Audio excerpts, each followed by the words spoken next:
भगवान शिव कहते हैं कि पाप के कारण दुख देने वाली संतान प्राप्त होती है। एक बार देव ऋषि नारद नारायण नारायण का जाप करते हुए कैलाश में आते हैं और भगवान शिव को प्रणाम करते हुए कहते हैं, हे देवों के देव महादेव, आपको मेरा सादर परिणाम। प्रभु, आज जब मैं पृथ्वी लोक पर भ्रमण कर रहा था तब मैंने देखा कि हर मनुष्य की दूसरी संतान अपने ही माता पिता को दुख दे रही है और उनकी आज्ञा का पालन नहीं कर रही है तथा उन्हें घर से बाहर तक निकल रही है। प्रभु, आखिर कलयुग में इतना पाप क्यों बढ़ रहा है? कृपा करें और भक्त की जिज्ञासा को शांत करें। मित्रों, तब भगवान शिव मुस्कुराते हुए बोले, हे देव ऋषि नारद, अभी कलयुग चल रहा है और जिस घटना की आप बात कर रहे हैं वह भी एक गाय का ही शराब है, जिस कारण से मनुष्य की संतान आज भी उन्हें दुख दे रही है। तब नारद मुनि अत्यंत उत्सुकता के साथ रहते हैं,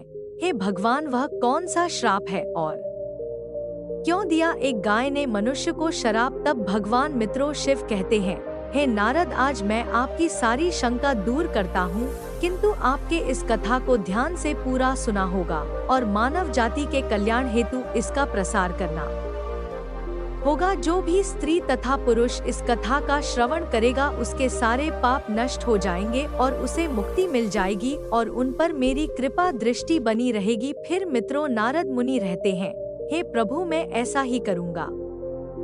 मेरा सौभाग्य है जो इस कथा का श्रवण करने का अवसर आज मुझे मिला है। मित्रों, भगवान शिव कहते हैं, हे नारद, इस विषय में अब हम तुम्हें एक प्राचीन कथा सुनाते हैं, तुम ध्यान से सुनो। फिर भगवान शिव कथा सुनने को शुरू होते हैं। पूर्व कल की बात है, तभी कलयुग की शुरुआत होने वाली थी और काली का असर मनुष्य जीवन पर पड़ रहा था। जो तुंगभद्र नदी के तट पर एक उत्तम नगर बसा हुआ था, वहाँ सभी वर्गों के लोग अपने अपने धर्म का पालन करते थे। उसे नगर में एक मनोहर नाम का एक ब्राह्मण रहता था, जो कि समस्त वेदों का विशेषज्ञ और सभी प्रकार के धार्मिक कार्यों का आजा करता था। वह ब्राह्मण दूसरे सूर्य की तरह अत्यंत तेजस्वी ज्ञान वाला था। मनोहर धनवान ब्राह्मण होने के बावजूद भी दीक्षा मांगते हुए जीवन निर्वाह करता था। उसकी पत्नी का नाम यशोदा था। वह अत्यंत सुंदर थी, मानव की स्वर्ग की अप्सरा हो तथा उसका जन्म भी अच्छे कुल में हुआ था। फिर भी वह स्वभाव से बड़ी हथेली और क्रूर थी। उसे अपने सौंदर्य और धन का बड़ा घमंड था। वह हमेशा ही दूसरों लोगों की निंदा किया करती थी, परंतु घर का कामकाज करने में भी बड़ी ही बहादुर थी। वह कंजूस थी। फिर भगवान शिव कहते हैं, हे नारद, उसे झगड़ा फसाद करना, चुगली करना, यह सब तो उसके व्यसन थे, अपितु वे दोनों पति पत्नी बड़े ही प्रेम से रहते थे। फिर भी उन्हें कोई संतान नहीं थी, इसी कारण वह कोई भी वस्तु उन्हें सुख नहीं जान पड़ती थी। कुछ समय के पश्चात उन्हें संतान प्राप्ति के लिए एक धाम यज्ञ किया। वह गरीबों को सदा को भूमि, स्वर्ण और वस्त्र आदि दान करने लगे। उन्होंने अपने धन का आधा भाग धर्म के मार्ग में कर दिया था। फिर भी उन्हें कोई पुत्र या पुत्री नहीं हुआ। इस कारण से ब्राह्मण को बड़ी चिंता हुई और वह अत्यंत दुखी होकर एक दिन घर छोड़कर वश में चला गया। वन में चलते चलते वहां दोपहर के समय उसे प्यास लगी और इसलिए वह एक नदी के किनारे गया। वहां जल पीकर बैठ गया। संतान न होने के दहेज से उसका शरीर सूख गया और अत्यंत कमजोर और दुखी लगने लगा, मानो जैसे कि उसके शरीर में प्राण नहीं हो। मित्रों, फिर भगवान शिव कहते हैं, हे नारद, उसे ब्राह्मण की पूजा पाठ और ईश्वर भक्ति को देख स्वयं भगवान श्री हरि विष्णु एक सन्यासी का रूप धारण करके उसे नदी के पास जा पहुँचे। ब्राह्मण के वहां बैठने के 2 ही घड़ी बाद वह सन्यासी वहां आए। उन्होंने भी नदी में से जल पिया और दूसरी तरफ बैठे ब्राह्मण को देखा। सन्यासी को देखकर उनके चरणों में मस्तक झुकाकर जोर जोर से सांस लेते हुए उनके सामने खड़ा हो गया। तब सन्यासी ने पूछा, है ब्राह्मण, तुम रोते क्यों हो? तुम्हें कौन सी चिंता सता रही है? तुम शीघ्र ही मुझे अपने दुख का कारण बताओ। फिर भगवान शिव कहते हैं, हे नारद, ब्राह्मण ने कहा है, मणि, मैं अपना दुख क्या कहूँ? यह सब मेरे पूर्व जन्मों का पाप का संचित फल है। मेरी कोई संतान नहीं है, इसे मेरे पिता भी दुखी है। मेरे पूर्वज मेरी दी हुई जलांश को जब पीने लगते हैं उसे समय उनकी दयनीय अवस्था देखकर मेरा हृदय विचलित होता है। देवता और ब्राह्मण भी मेरी दी हुई वस्तुओं को डोट प्रसन्नता पूर्वक नहीं होते लेते। संतान के दुख से मेरा संसार सुना हो गया आता है। अब मैं यहाँ इसी नदी के पत्थर में प्राण त्यागने के लिए आया हूँ। संतानहीन पुरुष का जीवन धिकार योग्य है। जिस घर में कोई चिंतन ने हो या बाल बच्चे ना हो, उसे घर भी धिकार देने योग्य है। कि संतान पुरुष के धन को भी अधिकार है तथा संतानहीन कल भी अधिकार के योग्य ही है। मैं अपने दुर्भाग्य को कहाँ तक बताऊं। है मनी मैं जिस गाय को पलता हूँ वह भी सर्वत बांध हो जाती है, और जिसको रोकना हूँ उसे वृक्ष में भी फल नहीं लगते हैं। इतना ही नहीं, मेरे घर में बाहर से जो फल आता है वह भी फिगर ही सूख जाता है। जब मैं ऐसा अब भाग और संतानहीन हूँ तो इस जीवन को रखने से क्या लाभ है। फिर भगवान शिव कहते हैं, हे नारद, यह कहकर वह ब्राह्मण दुख से व्यवस्थित हो उठा और उसे सन्यासी बाबा के पास फूट फूट कर रोने लगा। सन्यासी के हृदय में बड़ी करुणा भर आई। उन्होंने ब्राह्मण के ललाट में लिखे हुए विधाता के अक्षरों को पढ़ा और सब कुछ जानकार विस्तार पूर्वक कहना आरंभ कर दिया। तब सन्यासी ने कहा है, ब्राह्मण सुनो, मैं इस समय तुम्हारा प्रभात देखा है। उसे मालूम पड़ता है कि 7 जन्मों तक तुम्हारी संतान किसी भी प्रकार से नहीं हो सकती। अब तुम संतान का मुंह छोड़ दो, क्योंकि यह महान आज्ञा है। देखो कम की गति बड़ी प्रबल है। अब तुम विवेक का आश्रय लेकर संसार की वासना त्याग दो। हे वत्स, पूर्व काल में संतान के कारण ही राजा सागर और अंग को दुख भोगना पड़ा था। इसलिए अब तुम कुटुंब की आशा छोड़ दो, इसी में तुम्हारी भलाई है। त्याग में ही सब प्रकार का सुख है। तब ब्राह्मण कहता है बाबा, विवेक से क्या होगा। मुझे तो जैसे बने वैसे पुत्र ही दीजिए, नहीं तो मैं शौक से मूर्छित होकर आपके आगे ही प्राण त्याग दूंगा। पुत्र आदि के दुख से है यह सन्यासी तो सर्वथा नीरस ही है। संसार में पुत्रों से भरा हुआ गृहस्था आश्रम सरस है। मित्रों, भगवान शिव कहते हैं, हे नारद, ब्राह्मण का यह आग्रह देख श्री हरि रूपी सन्यासी ने कहा, देखो विधाता के लेख को मिटाने का है करने से राजा चित्र केतु को भी कष्ट भोगना पड़ा था। आतः भाग्य ने इसके पुरुषार्थ को कुचल दिया हो। ऐसे पुरुष के सामने तुम्हें पुत्र से सुख नहीं मिलेगा। फिर भी तुम हट करते जा रहे हो। तुम्हें केवल अपना स्वार्थ ही सोच रहा है। अतः मैं तुमसे क्या कहूँ। फिर भगवान शिव कहते हैं, हे नारद, अंत में ब्राह्मण का बहुत आग्रह देख सन्यासी ने उसे एक फल दिया और कहा, इसे तुम अपनी पत्नी को खिला देना। इस फल के बीज के कारण उसे एक पुत्र होगा। और हाँ, तुम्हारी स्त्री को बताओ कि वह 1 वर्ष तक सत्य, सोच, दया और दान के नियमों का पालन करते हुए प्रतिदिन एक ही समय भोजन करे। इससे उसका बालक अत्यंत शुद्ध स्वभाव वाला होगा। ऐसा कहकर वे महात्मा चले गए और ब्राह्मण अपने घर लौट आया। यहाँ उसने अपनी पत्नी के साथ में हाथ में वह फल दे दिया तथा उसे फल के कठोर नियमों को समझकर वह स्वयं कहीं चला गया। मित्रों, फिर उसकी पत्नी को कुटिल स्वभाव की थी। वह अपनी सखी के आगे रो रो कर इस प्रकार कहने लगी, अरे सखी, सुनती हो, मुझे तो बड़ी भारी चिंता हो रही है। मैं तो इस फल को नहीं खाऊंगी। इस फल को खाने से मुझे गर्भ रहेगा और गर्भ से पेट पड़ जाएगा। फिर तो मेरा खाना पीना काम होगा। इस कारण से मेरी शक्ति भी घट जाएगी। ऐसी दशा में मैं तुम ही बताओ, घर का काम धंधा कैसे होगा। यदि किसी कारणवश गांव में लूट फट जाए तो गभेनी स्त्री भाग कैसे सकेगी। यदि कहीं सुखदेव जी की तरह यह गर्भ भी 12 वर्षों तक मेरे पेट में रह गया तो इसे बाहर कैसे निकाला जाएगा। यह कहीं व्हाट्सएप कॉल में बच्चा टेढ़ा हो गया तब तो मेरी मौत ही हो जाएगी। बच्चा पैदा होते ही समय बड़ी उत्साह है, पीड़ा होती है, ऐसा भी मैंने सुन रखा है। मैं तो सुकुमारी स्त्री हूँ, भला उसे कैसे सा सकूंगी। गर्भवती अवस्था में जब मेरा शरीर बहरी हो जाएगा और चलने फिरने में अल्लाह से लगेगा, उसे समय मेरी ननंद रानी आकर घर का सारा माल धन उड़ा ले जाएगी। और तो और सत्य यह है सो आदि पालन तो मेरे लिए बहुत ही कठिन दिखाई देता है। जिस स्त्री की संतान होती है उसे बच्चों के लालन पालन में भी कितना कष्ट भोगना पड़ता है। मैं तो समझता हूँ कि बंद अथवा विधवा स्त्रियों ही अधिक सुखी होती है। मित्रों, फिर भगवान शिव कहते हैं, हे नारद, इस प्रकार तो तर्क लगाते हुए उसे ब्राह्मणी ने फल को नहीं खाया। जब पति ने पूछा कि तुमने फल खाया तो उसने कह दिया हाँ, खा लिया। फिर एक दिन उसकी बहन अमृता अपने आप ही उसके घर मिलने आई। तब यशोदा ने उसके आगे अपना सारा वृत्तांत सुनकर कहा, बहन, मुझे इस बात की बड़ी चिंता है कि संतान न होने पर मैं पति को क्या उत्तर दूंगी। इस दुख के कारण मैं दिन पर दिन दुबली हुई जा रही हूँ। बताओ मैं क्या करूँ।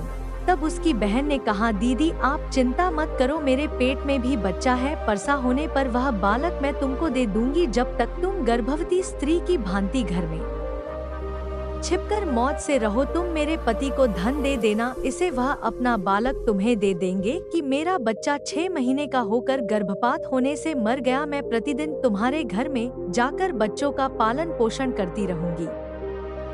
तुम इस समय फल की परीक्षा लेने के लिए इसे तुम्हारी नंद गाय को खिला दो। फिर भगवान शिव कहते हैं, हे नारद, तुम उसके कुटिल स्वभाव के कारण वह सब कुछ वैसे ही किया। तदनंतर समय आने पर उसकी बहन को एक पुत्र हुआ। बच्चे के पिता ने बालक को लाकर एकांत में यशोदा को दे दिया और उसने अपने स्वामी को सूचना दे दी कि हमें पुत्र रत्न की प्राप्ति हुई है और कोई कष्ट भी नहीं हुआ। मनोहर के यहाँ पुत्र होने से नगर में बहुत बड़ी प्रसन्नता हुई। ब्राह्मण ने बालक का जाप कम कर संस्कार करके ब्राह्मणों को दान दिया। उसके घर में नाना प्रकार के मांगलिक उत्सव होने लगे। तब यशोदा ने पति से कहा, मेरे स्तनों में दूध नहीं है। फिर गाय भैंस आदि अन्य जीवों के दूध से मैं बालक का पोषण कैसे करूंगी। आग सुनते हो, मेरी बहन को भी बच्चा हुआ था किंतु वह मर गया था। अब उसी को घर बुलाकर रखिए, वही आपके बालक का पालन पोषण करेगी।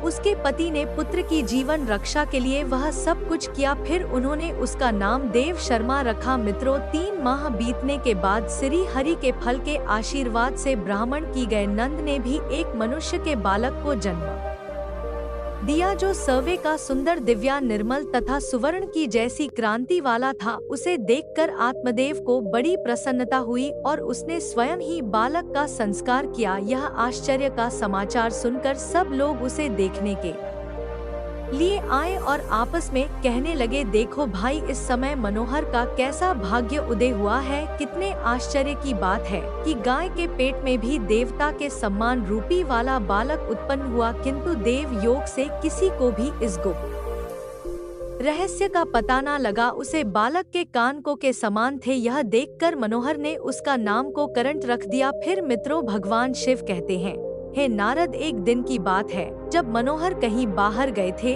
और यशोदा की बहन भी बीमार पड़ गई थी, इसलिए उसे ही दोनों बालकों को संभालना पड़ रहा था। तभी उसने नंदा गाय का पुत्र दूध निकालकर केवल अपने ही पुत्र देव शर्मा को पिलाना और गोकर्ण को नहीं दिया तथा वह हमेशा उसे निवेश करती थी। उसे बहुत मारती पेटी थी और हमेशा अपशब्द कहती है। फिर उसी दिन यशोदा के मन में विचार आया कि आज घर पर कोई नहीं है, यही सही मौका है इस ठिकाने लगाने का, क्योंकि भविष्य में गोकर्ण भी उनकी जायदाद का वारिस बनने वाला था, जबकि उसका ही पुत्र इस सारे धन का अकेला वारिस होगा। इसलिए उसके कुटिल स्वभाव में यह विचार आया, क्यों ना मैं इसे आज जहर देकर मरवा दूं। और उसने ऐसा ही किया। तब वह दोनों ही बालक मात्र 1 वर्ष आयु के ही थे। यशोदा ने गोकर्ण को उसी की मां नंदा के दूध में जहर मिलाकर पिला दिया, किंतु वह तो स्वयं श्री हरि का आशीर्वाद था, इसलिए वह विश्व के कारण तड़पते हुए अपनी मां के पास के रखते हुए जा पहुंचा। फिर मित्रों, भगवान शिव अपने कहते हैं, हे नारद, नंदा अपने पुत्र की ऐसी हालत देखकर वह अत्यंत दुखी हो गई और भगवान ने शिव का स्मरण करते हुए अपने बच्चों का विश्व हारने का करुण विलाप किया। तभी भगवान शिव ने तेज के कारण वह बालक तुरंत ठीक हो गया और अपने माँ का दूध पीने लगा। फिर भगवान शिव कहते हैं, हे नारद, नंदा अत्यधिक क्रोध में आकर उसने यशोदा के अपराधों को देखते हुए उसे शराब दिया और कहा है, ईश्वर, अगर मैं सत्यवादी हूँ तो इस संसार को साक्षी मानते हुए समस्त स्त्री जाति को यह शराब देता हूँ कि अगर कोई भी स्त्री अपने या पराये पुत्रों में भेदभाव रखेगी या दूसरों के बच्चों को पीड़ा देगी तो उनके भी पुत्र उन्हें जीवन भर पीड़ देंगे। और उन्हें कष्ट देंगे। जब उन्हें सहारे की अत्यधिक जरूरत हो तभी वह उनके साथ छोड़ दे। यह मेरा शराब है मित्रों, भगवान शिव कहते हैं। हे नारद, कुछ कल व्यक्तित्व होने पर वे दोनों ही बालक जवान हो गए। उनमें गोकर्ण तो पंडित और ज्ञानी हुआ, किंतु देव शर्मा महादोष निकाला। वह कुछ अन्य का सेवन करता, क्रोध में भरा रहता और बुरी बुरी वस्तुओं का संग्रहण करता था। भोजन तो वह सबके हाथ का कर लेता था, चोरी करता सब लोगों से। देवेश बढ़ता, दूसरों के घरों में आग लगा देता था और खेलने के बहाने छोटे बच्चों को पकड़कर कुएं में डाल देता था। जीवन की हिंसा करने का उसका स्वभाव हो गया था। वह हमेशा हथियार लिए रहता था और दीन दुखियों तथा अंडों को कष्ट पहुंचा करता था। चांडाल के साथ उसने खूब हेलमेट बढ़ा लिया था। वह प्रतिदिन हाथ में फंदा लिए कुत्तों की टोली के साथ शिकार की तोहफा में घूमता रहता था। उसने वेश्या के कुसंग में पड़कर पिता का सारा धन बर्बाद कर दिया। एक दिन तो माता पिता को खूब पीट कर वह घर के सारे बर्तन भांडे उठा ले गया। इस प्रकार धनहीन हो जाने के कारण बेचारा आप फूट फूट कर रोने लगा और वह बोला, इस प्रकार पुत्रवण बनने से तो पुत्र है, रहना ही अच्छा है कुपुत्र। बात ही दुखदाई होता है। अब मैं कहाँ रहूं, कहाँ जाऊं, मेरा कौन दुख दूर करेगा है। मुझ पर बड़ा भारी कष्ट आ पहुंचा। अब तो मैं इस दुख से अपना प्राण ही त्याग दूंगा। अब मित्रों, भगवान शिव कहते हैं, हे नारद, इसी समय सत्यवान गोखरू जी वहां आए और वैराग्य का महत्व दिखलाते हुए अपने पिता को समझने लगे। पिताजी, इस संसार में कुछ भी कर नहीं है, दुख ही इसका स्वरूप है। यह जीवन को मुंह में डालने वाला है। भला यहाँ कौन किसका पुत्र है और कौन किसका धन जो इसे आसक्त होता है, उसे ही रात दिन जलन पड़ता है। इंद्र अथवा चक्रवर्ती राजाओं को भी कोई सुख नहीं है। सुख तो बस एकांतवासी वैराग्यवान मुनि को ही है। संतान के प्रति जो अपनी ममता है यह महान आज्ञा है, इसे छोड़िए, क्योंकि मोह में फंसने से मनुष्य को नरक में ही जाना पड़ता है। औरों की तो बात ही क्या, आपका यह है प्रिया शरीर भी एक न एक दिन नष्ट हो जाएगा, आपको छोड़कर चला जाएगा। इसलिए आप अभी से सब कुछ छोड़कर वन में चले जाइए। फिर मित्रों, भगवान शिव कहते हैं, हे नारद, गोकर्ण की बात सुनकर उनके पिता मनोहर वन में जाने के लिए मान गए और बोल ही, पुत्र, मुझे वन में रहकर क्या करना चाहिए, यह विस्तार पूर्वक बताओ। मैं दुखी आत्मा हूँ। अब तक कम बस स्नेह के बंधन में बंद कर मैं अपन की भांति इस ग्रह रूपी अंधेरे में कुएं में ही पड़ा हुआ हूँ। ही पुत्र, तुम निश्चय ही मेरा उद्धार करोगे। तब को करने कहा, पिताजी, हड्डी मांस और रक्त के पिंड के रूप में इस शरीर में अपनेपन का अभिमान छोड़ दीजिए और स्त्री पुत्र आदि में भी यह मेरे हैं, इस भाव को सदा के लिए त्याग दीजिए। इस संसार को निरंतर क्षण भंगुर देखिए और एकमात्र वीरा के रस के रसिक होकर भगवान के भजन में लग जाए। सदा ही भागवत भजन रूप दिव्य धाम का ही आश्चर्य लीजिए। कम भाव से किए जाने वाले लौकिक धर्म को छोड़िए, साधु पुरुषों की सेवा कीजिए, लोगों की इच्छाओं को त्याग दीजिए तथा दूसरों के गुनाह को, देवेशों का विचार करना छोड़कर निरंतर भागवत सेवा एवं भागवत कथा के रस का पान कीजिए। फिर मित्रों, भगवान शिव कहते हैं, हे नारद, इस प्रकार पुत्र के कहने से मनोहर 60 वर्ष की अवस्था बीत जाने पर घर छोड़कर स्थिर चित सेवन को चले गए और वाहन प्रतिदिन भगवान श्री हरि की परिचर्चा करते हुए नियम पूर्वक दशम स्कंध का पाठ करने से उन्होंने भगवान श्री कृष्ण चंद्र को प्राप्त कर लिया। मित्रों, भगवान शिव कहते हैं, हे नारद, अब मैं आपके सारे प्रश्नों के उत्तर दिए हैं। तब नारद मुनि रहते हैं, हे प्रभु, अब मैं जानना चाहता हूँ आगे को करण जी अपने भाई का और गौ माता का कैसे उद्धार करते हैं। क्या वह उन दोनों को भी अपने ही पिता की तरह धर्म और सत्कर्म के मार्ग पर ला सकेंगे और गोकर्ण की किस तरह से श्रीमद् भागवत कथा का प्रसार और प्रचार मानव कल्याण हेतु किया था। धन्यवाद दोस्तों, आपको यह कहानी अच्छी लगी होगी तो हमारे चैनल को शेयर और सब्सक्राइब जरूर करें।